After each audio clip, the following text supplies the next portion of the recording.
Nah, oke. Jadi ini saya rekam, nanti rekamannya mungkin saya masukkan ke YouTube juga, biar teman-teman yang lain bisa ngeliat juga di YouTube. Minggu kemarin kita sudah sampai ke function ya. Sekarang kita akan mulai masuk ke OOP-nya PHP. Ya, Object Oriented. OOP itu Object Oriented. Apa sih Object Oriented Programming? Jadi OOP itu adalah Object Oriented Programming. Apa sih itu? Jadi Object Oriented Programming itu adalah, kita coba cari di YouTube ya.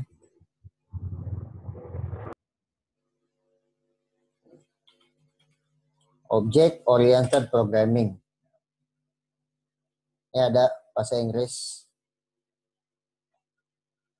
Jadi Object Oriented Programming atau OP adalah sebuah paradigma pemrograman yang berbasis kepada konsep objek.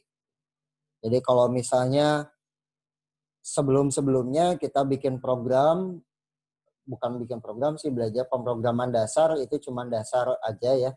Jadi sebelumnya orang-orang itu bikin pemrograman itu bukan berbasiskan objek, prosedural, atau kalau di PHP itu istilahnya tuh natif. Ya. Apa sih keunggulannya objek dibandingkan dengan yang sebelumnya? Di sini ada fitur-fiturnya. Jadi mungkin kalau kita melihat keunggulannya apa ya, kita bisa lihat dari fitur-fiturnya. Pertama ada share with non-OOP procedure language. Jadi OOP ini nanti bisa di-share dengan predesesor ya, non-OOP predecessor language. Kemudian di OOP itu sudah berbasis objek dan kelas. Nanti lebih dalamnya objek dan kelas itu apa. Kemudian berbasis kelas. Kemudian dynamic, encapsulation, composition,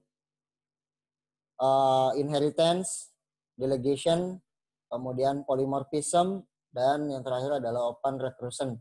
Nah, ini adalah fitur-fitur dari OOP yang memungkinkan pemrograman bisa dilakukan menjadi lebih cepat dan lebih aman sebetulnya dengan OOP dibandingkan dengan natif. Jadi bayangannya kalau misalnya kita bikin program pakai yang prosedural, yang natif seperti itu, nah ini ya tuh ada procedural language, itu kita harus memiliki sintak yang banyak, panjang gitu ya,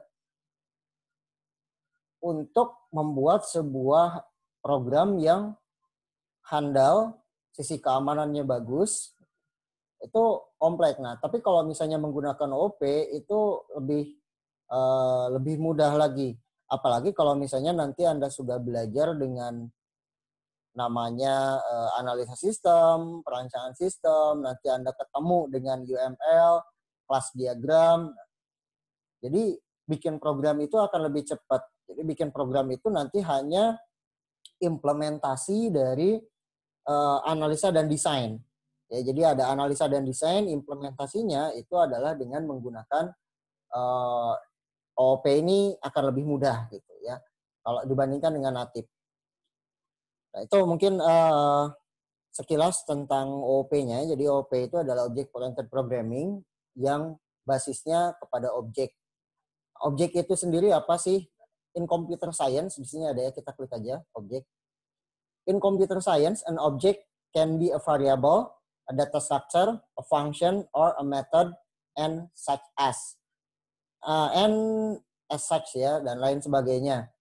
Jadi di dalam dunia computer science, objek merupakan variabel, struktur data, function, method, dan lain sebagainya.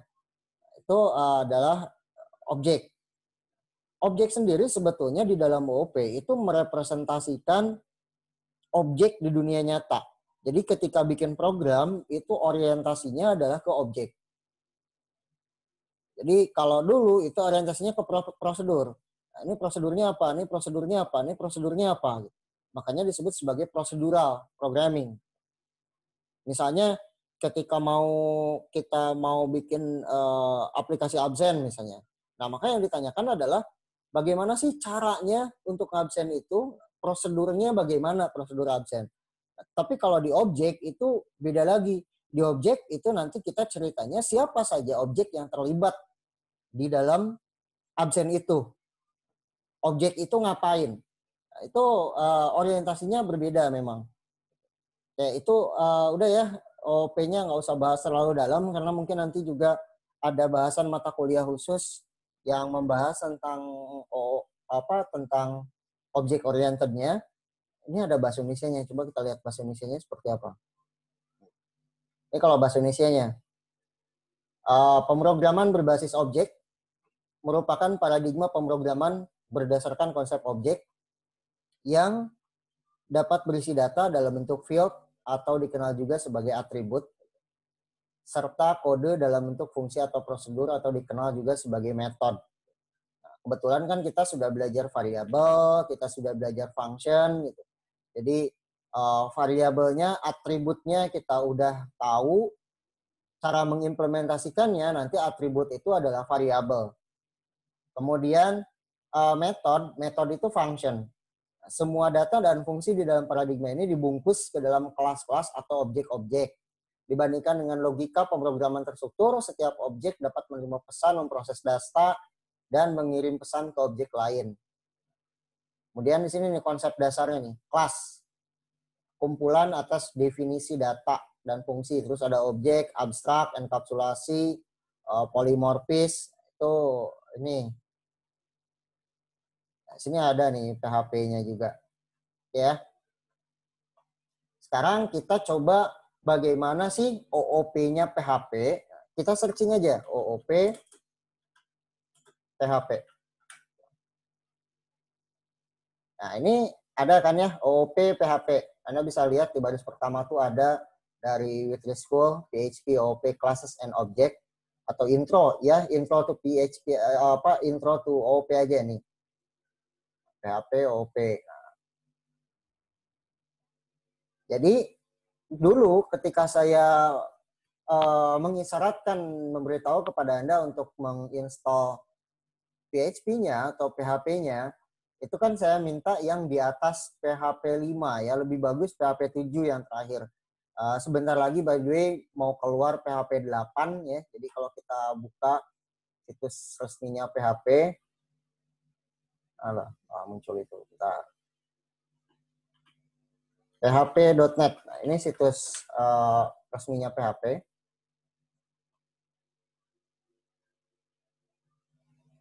Nah, PHP 8 beta available for testing ya. Jadi sekarang PHP udah lumayan cepat ininya. Jadi kalau kemarin-kemarin tuh lambat banget gitu kan perkembangan PHP sampai disusul sama Python gitu ya. Ini ya memang ada plus minusnya sih antara PHP dengan Python. Jadi nggak bisa juga dibandingkan secara peer-to-peer ya. Apple to Apple maksudnya. Nah ini yang jelas sekarang PHP udah PHP 8. Nanti kalau misalnya mau lihat apa saja perbedaannya dengan PHP yang sebelumnya, Anda bisa lihat ke situs resminya PHP. Jadi PHP sudah PHP 8. Konsep objek sendiri dalam PHP itu munculnya pada PHP 5. Makanya di awal-awal saya kasih tahu bahwa kalau misalnya mau install PHP, cari yang PHP-nya di atas 56. Ya. Nah, di atas 56 itu ada PHP versi 7. Terakhir kita belajar PHP itu yang keluar adalah PHP versi 74. Karena OOP itu supportnya di PHP 5. Object Oriented Programming is faster and easier to execute. Jadi pemrograman berbasis objek ini lebih cepat dan lebih mudah dieksekusi. Apa sih OOP? Nah, tadi udah di ini ya. OOP stand for Object Oriented Programming. OOP itu adalah Object Oriented Programming. Procedural programming is about writing procedure or function that perform operation on the data. Jadi pemrograman prosedural merupakan sebuah penulisan atau coding prosedur atau fungsi yang digunakan untuk mengoperasikan data. While object-oriented programming is about creating object that contain both data and function. Jadi di object-oriented programming itu adalah bagaimana kita membuat sebuah objek yang mengandung data dan function gitu. Kalau sebelumnya ya function gitu. jadi si data itu pengoperasiannya dengan menggunakan function atau prosedur. Object oriented programming has several advantage over procedural language. OOP programming memiliki beberapa kelebihan dibandingkan dengan pemrograman prosedural. Di antaranya adalah OOP is faster and easier to execute. Jadi PHP ini lebih cepat dan lebih mudah dieksekusi. Makanya performa ke aplikasinya akan lebih bagus. OOP provides a clear structure for the program. OOP menyediakan struktur yang bagus untuk sebuah program. Nah, jadi contoh kasus begini, kemarin ini masih hangat. Kemarin itu saya diminta sama saudara saya untuk membenarkan atau mengoreksi program yang nggak jalan. Ada pokoknya mah. Jadi ada salah satu part di aplikasinya itu yang belum jalan. Dia minta benerin nih saya. Kelebihannya adalah aplikasi yang dikasih itu sudah menggunakan OOP. Jadi sudah menggunakan framework CI, Code Igniter. Ya, jadi salah satu framework dari PHP yang sudah OOP. Kalau framework tuh rata-rata tuh semua udah OOP ya, pasti udah OOP. Itu menggunakan CI. Framework di PHP sendiri itu ada banyak. Ada CI, ada Laravel, ada YI, dan macam-macam ya. Itu saya nerima sintaknya itu cepat banget. Ya, jadi saya bikin jadi saya udah tahu nih kalau misalnya yang harus diperbaikinya yang mana, saya udah tahu, oh saya tuh harus nyarinya ke sini. Saya harus nyarinya ke sini gitu. Dan sintaknya juga rapi gitu. Jadi saya nggak susah nyari-nyari di antara ribuan baris sintak. Mungkin saya perlihatkan ya. Saya share-nya. Oh, sebentar. Saya buka dulu.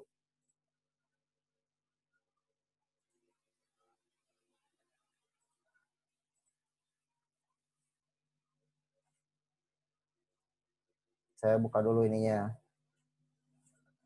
Ini share. Desktop. Saya share desktop aja nih.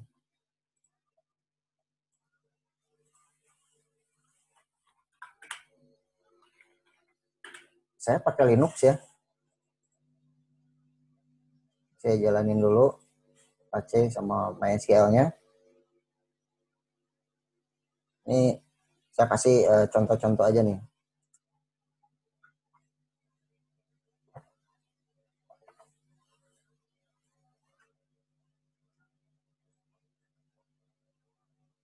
Nah, ini mah sikam yang gini nih. Nah.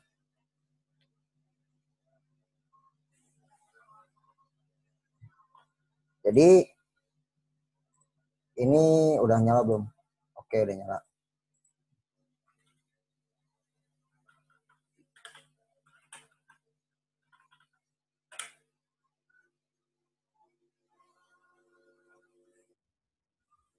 Aduh, ini loginnya lama banget lagi.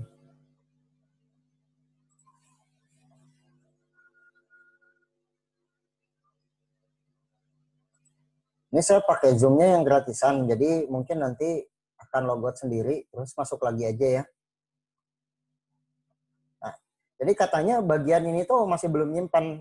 Ya, bagian ini masih belum nyimpan.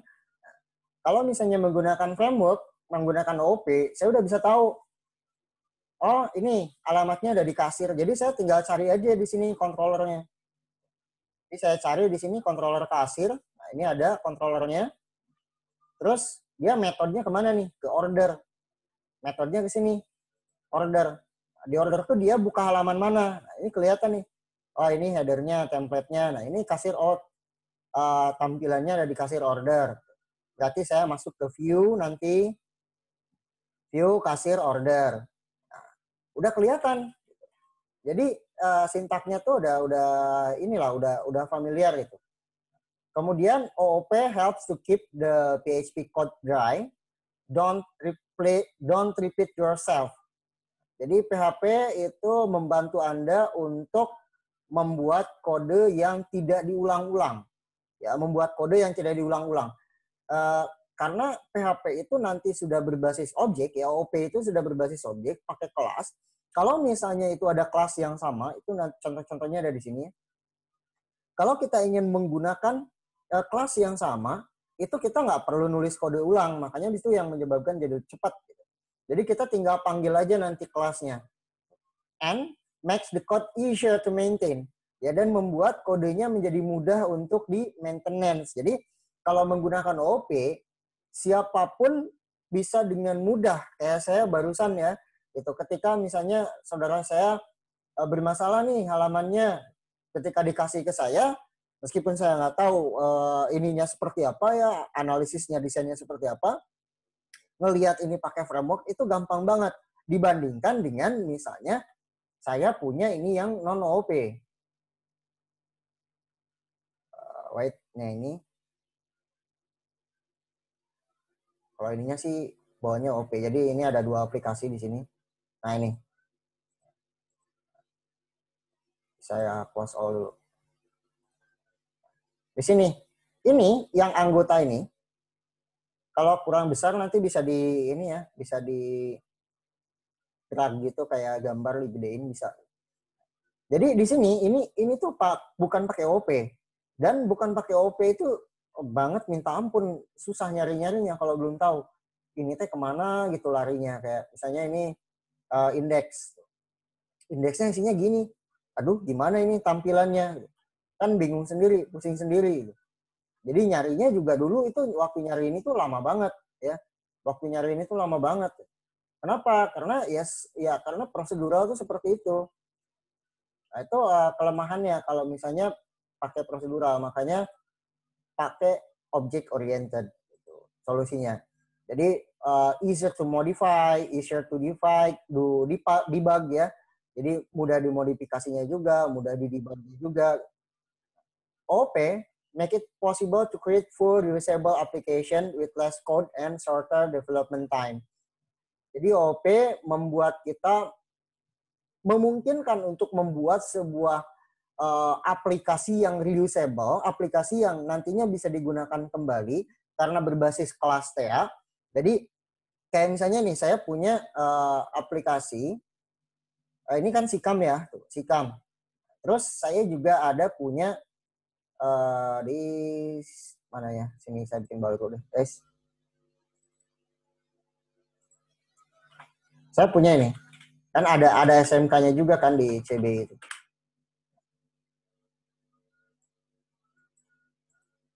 Ini tampilannya Anda boleh lihat kan kayak gini ya. Nah, di sini saya masuk. Nah, tampilannya juga sama tuh kan. Bukan hanya sekedar template, tapi juga kelas-kelasnya itu saya tinggal copy paste gitu. Jadi saya nggak perlu banyak-banyak bikin sintak. Apalagi kalau sudah menggunakan CI 4 nih, ini masih CI 3 nih. Kalau sudah CI 4 tuh udah benar-benar lebih sederhana lagi kita bikin sintaknya. Nah, terus kita lanjut lagi. Tip, the don't repeat yourself principle is about reducing the repetition of code. You should extract out the code that are common for the application and place them at single place and reuse them instead of repeating it gitu.